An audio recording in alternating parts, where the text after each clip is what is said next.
ناد بلس بيتحول لمين؟ ناد اتش بلس اتش موجب. طيب بهاي العملية أنا عملت عمليتين، أو بهذا التفاعل عملت عمليتين سلام.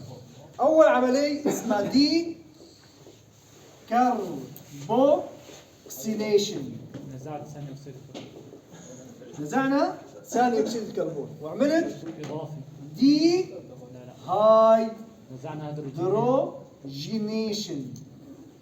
يعني نزعت CO2 ونزعت هيدروجين بنفس الوقت. تمام؟ يعني هون شو الانزيم؟ عملت او اوكسيديشن. اكسد لأن نفسه هو اوكسيديشن. تمام؟ اوكسيديتيف ديكربوكسيليشن. نسمي هاي العمليه اوكسيديتيف ديكربوكسيليشن. الاكسدي ونزع CO2. معناته هون ما عندي بس انزيم واحد هو اللي عم يشتغل، كانه عندي انزيمين اللي اشتغلني مع بعضهم البعض. لكن هدول الانزيمين ايش بنسميهم؟ بنسميهم كومبلكس. ايش بنسميهم؟ كومبلكس. فبصير اسم الانزيم دي هيدروجينيز كومبلكس. وين من شفت الدي هيدروجينيز كومبلكس؟ هو بيشتغل شغلتين، بينزع هيدروجين بيعمل اكسدي، وبينزع CO2 اللي هو دي كاربوكسيليشن. فاسم العمليه اوكسيديتيف دي كاربوكسيليشن. اذا جاب الامتحان سألني مين هو الانزيم بيعمل اوكسيديتيف دي كاربوكسيليشن؟ اذا دي هيدروجينيز كومبلكس. ما بصير اقول دي هيدروجينيز لحاله. دي هيدروجينيز لحاله فقط بينزع هيدروجين بيعمل اوكسيديشن. دي كاربوكسيليز بيعمل فقط نزع لمين؟ للCO2. اما الدي هيدروجينيز كومبلكس بيشتغل التنتين مع بعضهم البعض، لانه هذا الانزيم بكره رح ناخذه فبنلاقيه مؤلف من 3 انزيمات عم يشتغلوا مع بعضهم البعض. تمام؟ ويحتاج ل5 كو انزيم. كم كو انزيم بيحتاج؟ 5.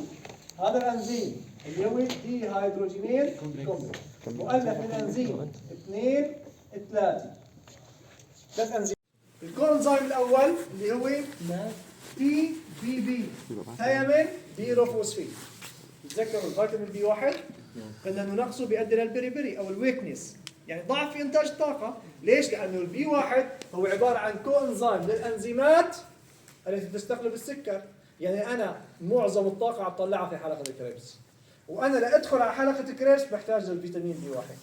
طيب انا اذا ما عندي الفيتامين بي 1 بقدر احول بايروفيت لاسيتايل كو اي؟ لا، فبالتالي ما ضل عندي كريبس، فبالتالي ما بضل عندي طاقه. اول كوانزيم للدي هيدروجينيز كومبلكس هو ثيامين بيروفوسفيت. الكوانزيم اللي بعده اللي هو اللايبويك اسيد. بعدين في عندنا الكو اش كمان كوانزيم. وبعدين في عندنا الفاد، وبعدين في عندي مين؟ ناد بلس. كم كوانزيم؟ 1 2 3 4 5. هدول ال3 انزيمات لحتى يشتغلني مع بعضهم البعض بيحتاجني لكم كوانزيم؟ 5. طبعا هذه هيدروجينيز كومبلكس رح نشرحه ونشوف الآلية اللي بيشتغل فيها، بس بكفي هلا نعرف هيك. اذا بايروفيت يتحول لاسيتايل كو اي، يعني كان عندي 3 ذرات كربون تحول ل 2 كربون فقط. معناتها نزعت كربوني على شكل ايش؟ CO2 ثاني اكسيد الكربون. طالما هلا عم ينزع على شكل CO2 معناتها في عندي الدي هيدروجينيز كومبلكس هو اللي عم يشتغل. نعم. دي هيدروجين بس طلع CO2 معناتها الدي هيدروجينيز كومبلكس هو اللي عمال بيشتغل. طيب جميل. معناتها انا هون من بايروفيت لاسيتايل كو اي انا بيتشكل عندي ناد اتش بلس اتش موجب. تمام؟ ناد بلس ليش بيتحول؟ ناد اتش، وبيطلع عندي CO2 فصار اسمه اوكسيديتيف اكسدي دي كاربوكسيليشن. اوكسيديتيف دي كاربوكسيليشن اللي بيقوم فيها الدي هيدروجينيز كومبلكس. مين مسح؟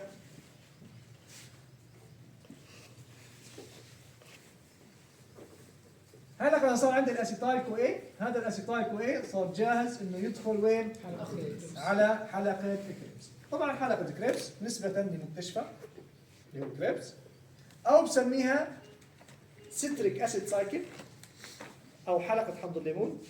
سيتريك اسيد يعني حمض الليمون، او بسميها 3 كربوكسيليك اسيد سايكل. ثلاثيه الكربوكسيل. لانه كلها منين تجي من سيتريك اسيد. سيتريك الليمون. السيتريك اسيد هذا حمض الليمون في كم كربوكسيل؟ 3. 3 و6 ذرات كربون، كل كربوني مرتبطه بزبره كربوكسيل. تمام يا جماعه؟ تمام. فبقول لنا كريبس او ستريك اسيد سايكل او ستريت سايكل او 3 كربوكسيليك اسيد سايكل، كلها نفس التسميه لمين؟ لا كريب. لحلقه كريبس. طيب حلقه كريبس طبعا حلقه بسيطه وسهله، تمام؟ ما بدها شيء. في عندنا جمله نحفظها ونخلص من الحلقه. ايش بتقول الجمله؟ بيقول لنا الستريت. مين هو الستريت؟ حمض الليمون. حمض الليمون is crepes starting بدأ substrate for من أجل meeting قابلت oxalo acetate. الأوزان. مستر أوكسيد. يعني ابي يقول لي ايش هي عباره عن حاله كريبس؟ ابي يقول لي انه انت في عندك ستريت، تمام؟ وفي عندك اوكزالو اسيتيت. اوكزالو اسيتيت هذول بيتقابلني مع بعضهم وبعدين الستريت بيتحول لمين؟ لاوكزالو اسيتيت. هي حلقه كريبس. هاي هي حلقة ذكرى. والله العظيم هاي يعني بكذب عليك، يعني هاي حلقه كريبس. عندك اوكزالو اسيتيت بيتحول لستريت وبيرجع الستريت بيتحول لمين؟ أوكزالو اسيتيت. طيب الاوكزالو اسيتيت اوكزالو اسيتيت كم ذره كربون؟ 3 4 اسيتيت 2 والاوكزالو 2 4 اذا 4 كربون. الستريت 5 6 كربون. معناتها انا هون كم مره بفقد السي او 2؟ اذا مرتين. معناتها كم مره بستخدم الدي هيدروجينيز كومبلكس؟ مرتين. هذا الشيء اللي مبين عليه. معناتها كم اتش بيطلع عندي؟ 4 لا مرتين 2 ضرب 2 يعني كله بينضرب ب 2. 4 تمام؟ نحن قلنا بالمول مو ضرب ب 2 هون بلاش تضرب ب 2. حتى بكريبس بضرب ب 2. بكريبس ايش بسوي؟ بضرب ب 2. لانه عندي حلقتين كريبس مو حلقه واحده. لانه عندي 2 بايروفيت، كل بايروفيت راح يتحول لاسيتايل كو اي، فبالتالي كل اسيتايل كو اي بيدخل وين؟ في حلقه الكريبس. 2 الاوكزالو اسيتيت منين بيجي؟ حمض الأوكسيد. الاوكسالو والاسيتيت. مش يعني انت ما بتفرق ورا ما يبين علينا. لا حيستاذن يعني. من الاسبارجين وجه ثاني هلا قريب في مجال اقول عليه. في ما جرب عليه. هذا خذ الكرسي. هذا ان شاء الله. هيك يعني قصدي الواحد يستاذن. خذ الكرسي. طيب اذا الاوكزالو اسيتيت منين بيجي؟ حمض اللبن والبربيت. من البايروفيت. كيف البايروفيت عم يجي؟ سبحان الله شيء. ايش ما عندي غير بايروفيت واحد؟ مثلا عندنا مثلا هون 50 طالب صيدلي، كل واحد بنكفي فهمني. شلون يعني؟ نعم؟ شلون يعني؟ شو يعني؟ شلون هذا تحول بايروفيت تحول لأوزان؟ ما في اسهل منها. البايروفيت شو هو؟ سي او او اتش سي دبل او بوند او سي اتش 3. فيها مشكله؟ لا. طيب هذا اذا شلت منه هيدروجين ضفت إيه. وضفت له سي او 2 ورجعت له الهيدروجين.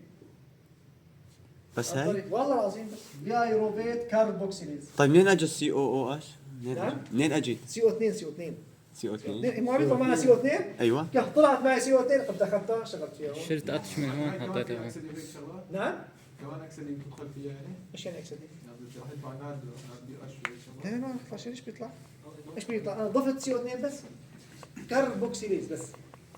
كاربوكسيليز مو دي كاربوكسيليز، هون عملت دي كاربوكسيليز واكسدي، اما هون فقط كاربوكسيليز. فطلع عندي اوكزالوسكي. بمعنى ايش الغايه؟ الغايه انه نحن طالما عم ناكل سكر فعندي حلقه كريبس شغاله. بس اللي وقفنا عن اكل السكر وقف حلقه كريبس. ليش؟ لانه ما ضل عندي اوكزالوسكي، والشيء اللي بيمشي حلقه كريبس اوكزالوسكي. كل ما خفضت السكر كل ما خفض عندي نسبه مين؟ الاوكزالوسكي. فيها مشكله هون يا جماعه؟ نعم. سؤال هلا الاوكزالوجيت هاي بالحرب الكريبس نعم. بتشتغل اذا ما كان في اكسجين؟ ناد اتش والفات اتش 2 هذول ما بيتحولوا طاقه الا بوجود الاكسجين. يعني الاكسجين وين شغلته؟ شغلته في سلسله نقل الالكترون وليس في حلقه كريبس. تمام؟ الاكسجين وين شغلته؟ في سلسله نقل الالكترون، ما له علاقه في كريبس. كريبس كان في اكسجين لما في اكسجين، بس ولكن اذا ما في اكسجين وتوقفت سلسله نقل الالكترون، بس اللي وقفت سلسله نقل الالكترون بتوقف بعدها مين؟ حلقه كريبس. يعني كاني انا عم بمشي هون. اذا ماشي انا مثلا بهي الحلقه وقفت هون وقفت الحلقة. وقفت بعد الحلقة بيجي الحلقة كذا كذا هيك أنا وراجع بتوقف لغاية ما توصل لوين؟ للجلوكوز. تمام؟ هذا إيش؟ بيعمل عملية تصفية. في مشكلة هون يا جماعة؟ أكيد. طيب. عرفنا شيء حلقة كريبس؟ في حد سؤال عن حلقة كريبس؟ خالصين بالنسبة لمين؟ حلقة كريبس.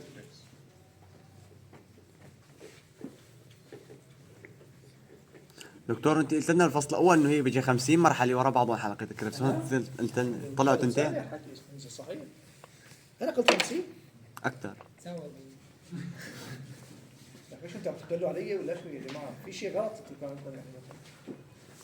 انا اخذت 50 5 مثلا 6 10 مثلا كم تفاصيل عندنا؟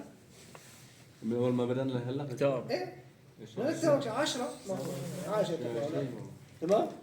طيب وهلا بنجي على حلقه الكريبس ناخذها تفاعل نشوف ايش اللي عم بيصير، مش كان عم ينتج بس مو 50 50 كثير كل السكريات فيها 50 تفاعل.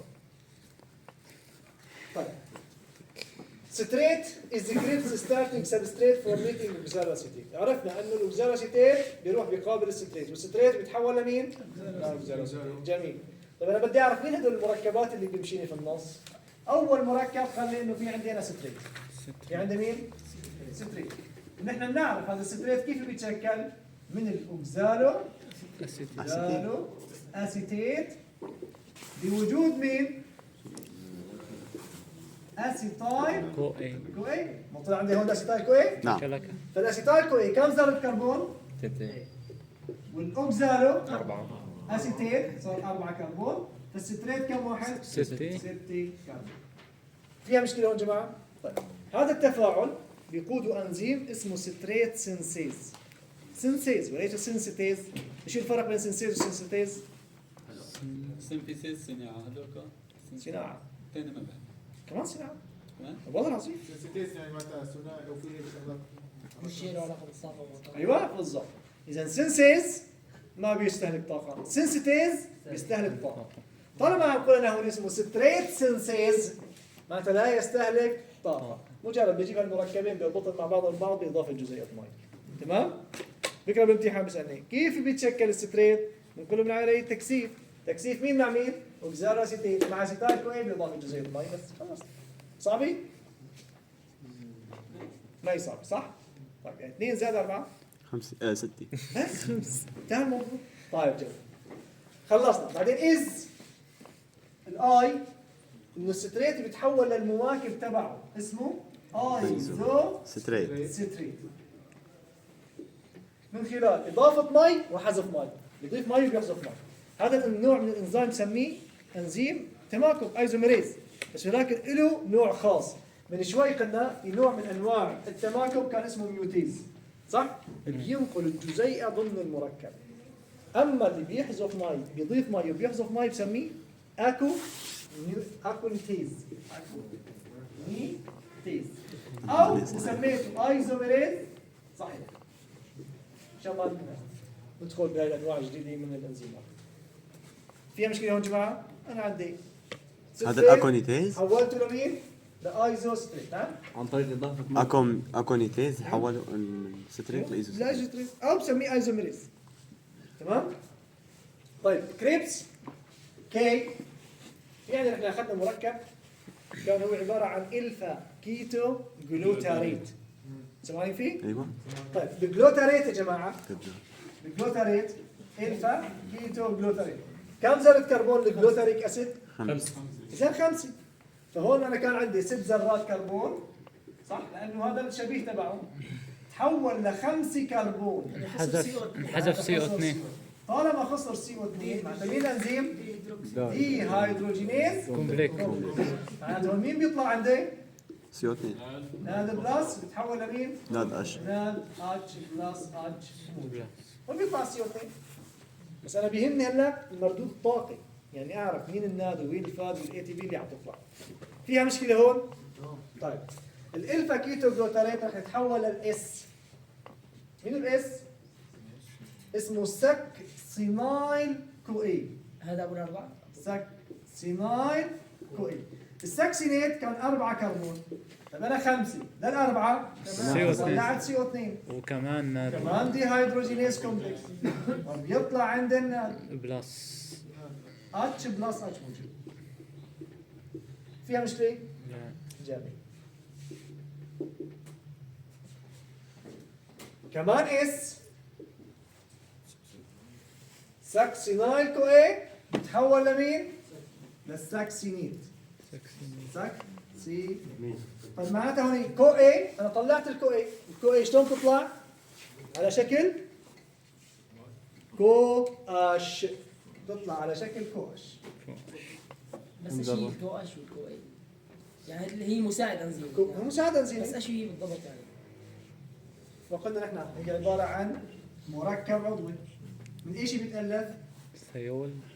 من نيكليوزيد، نيكليوزيد تمام، اللي هو ادينوزين، ادينوزين بيرتبط معه بنتاثونيك اسيد، بنتاثونيك اسيد اللي هو فيتامين بي 7 وليس بي 5.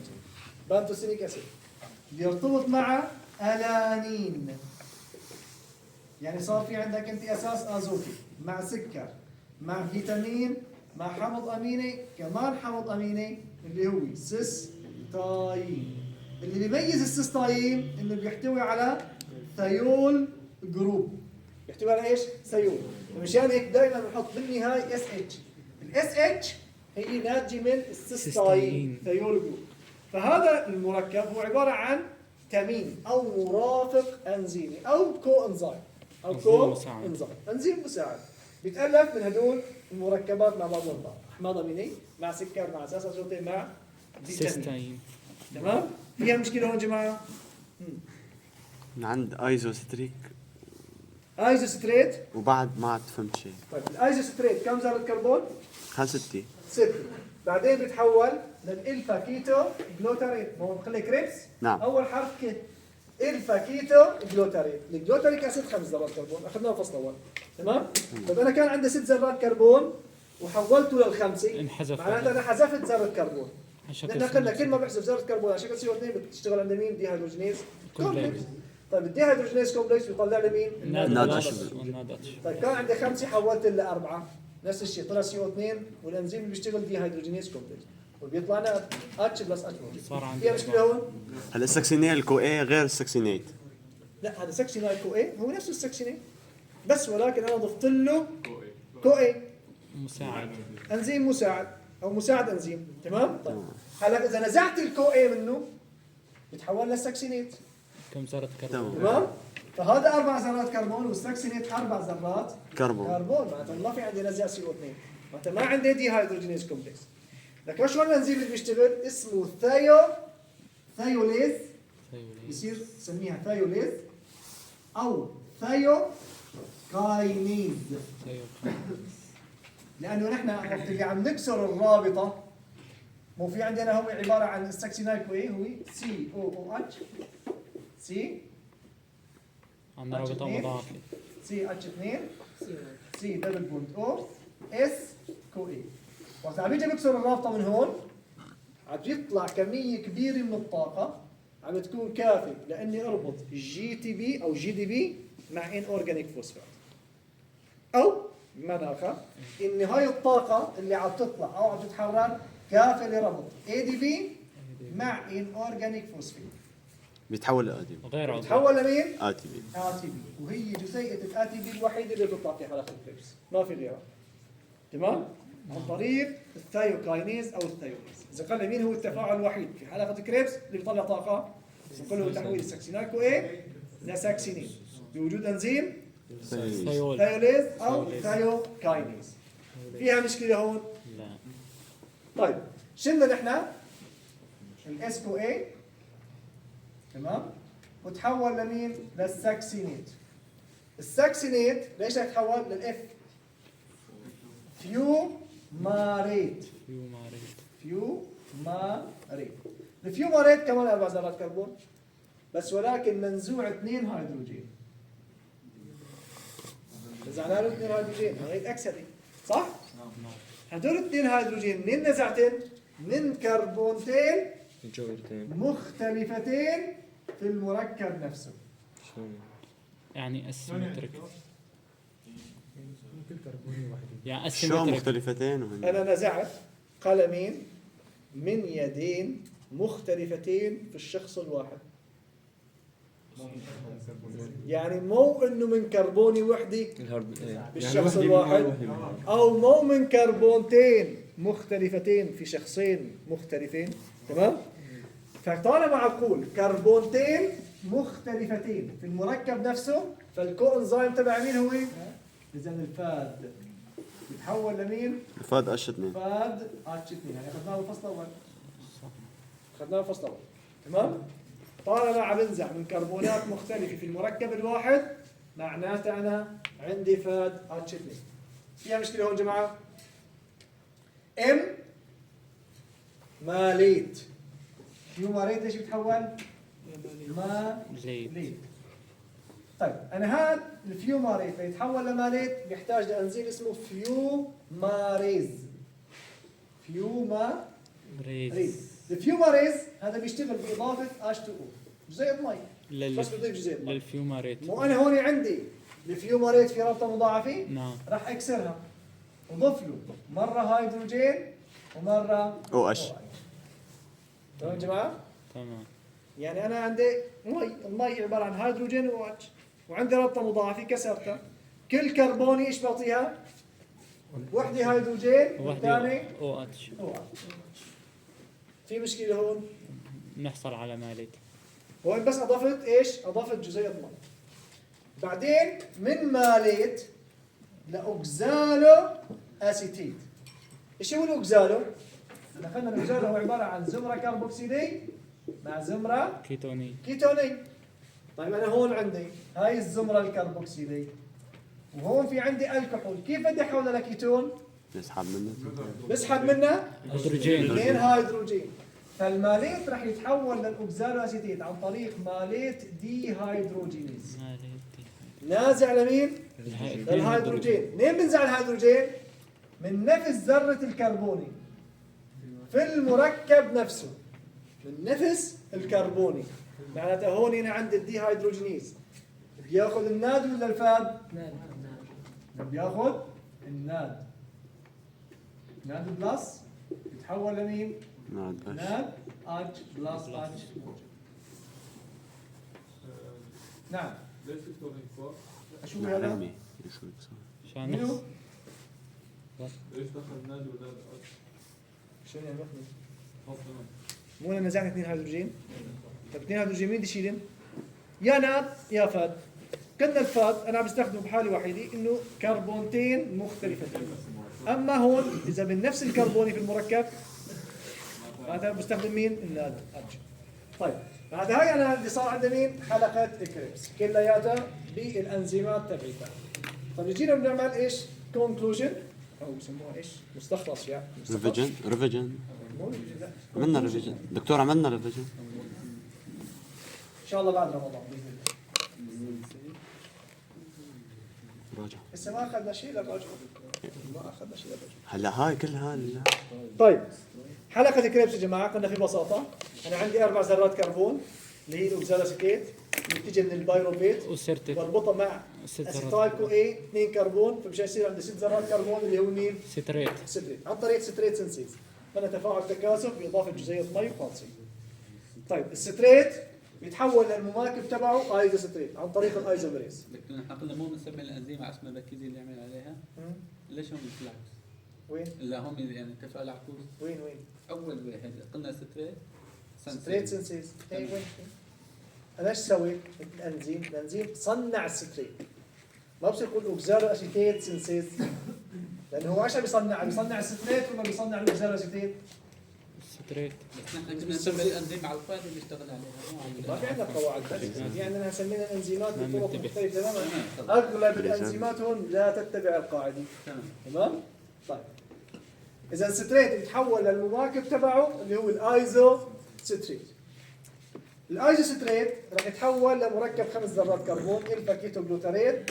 تمام؟ فبالتالي نزعت منه CO2 ونزعنا منه 2 هيدروجين عن طريق الدي هيدروجينيز كومبلكس. الخمس ذرات كربون حولتها لاربع ذرات كربون اللي هو الساكسينال كو اي. نفس الشيء دي هيدروجينيز كومبلكس. الساكسينال كو اي هو المركب الوحيد اللي بيطلع لي مين؟ الطاقه من خلال نزع الكو اش منه عن طريق الثيوكاينيز. بتطلع عندي طاقه كافيه انه تربط الاي دي بي مع الاورجانيك فوسفيت. ويتحول لمين؟ ATP. اي تي بي.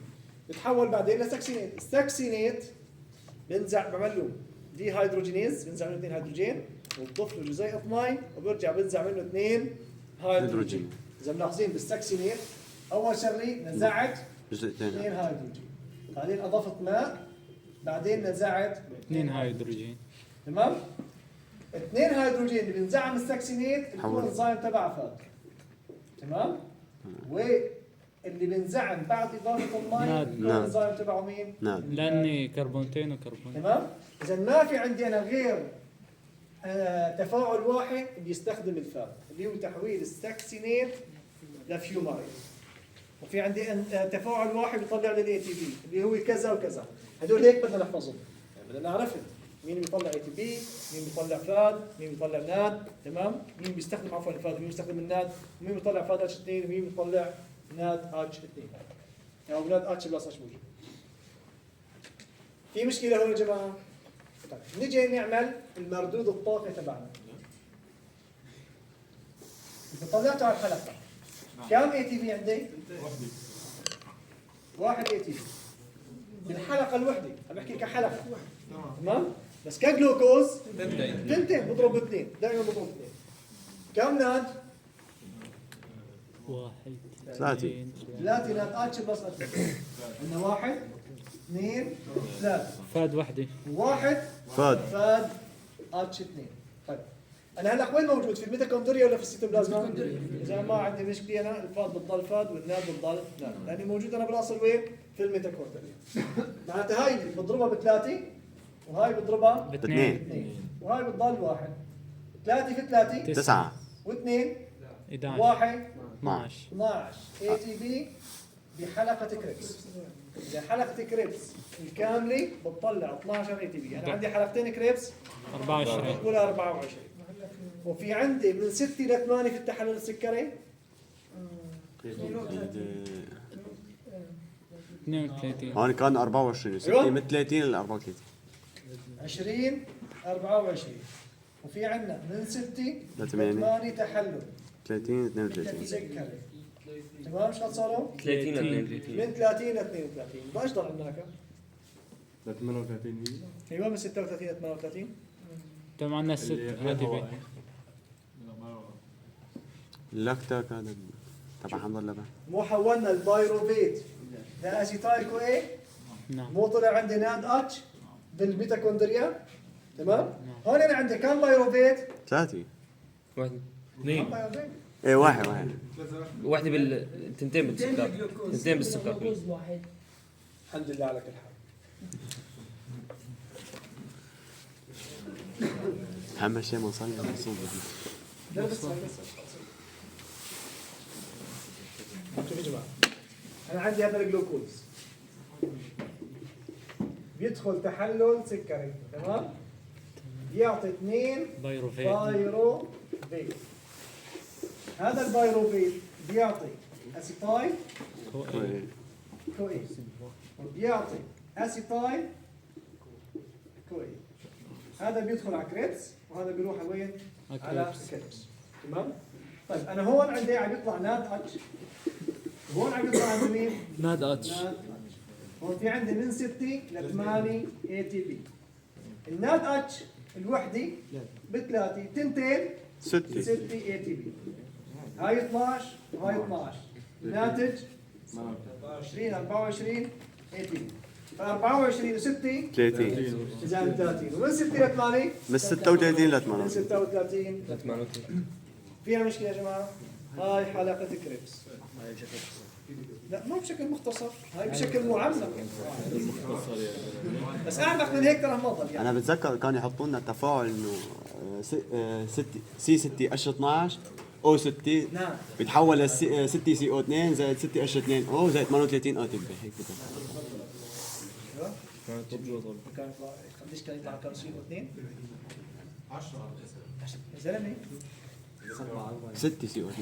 كل دي هيدروجينز كومبلكس بينزع CO2 وبينزع معها هيدروجين. 1 2 3 1 2 3 3 6 لازم 6 ايه شفتوا يعني كانوا بيعملوها بمعادله وحده نحن. نعم تفضل. كل دي هيدروجينز كومبلكس كلها بنزين بينزع CO2 وبينزع معها ثنتين هيدروجين. كل شيء كومبلكس هيك بصير. لانه هو مشان هيك سميته كومبلكس. لانه بيقوم بعمليتين مع بعضهم بعض. لو كان دي هيدروجينيز لحاله ما بيقوم بس بانه نزع هيدروجين. في هذا السؤال يا جماعه؟ تفضل. خالد الله يعطيك العافيه.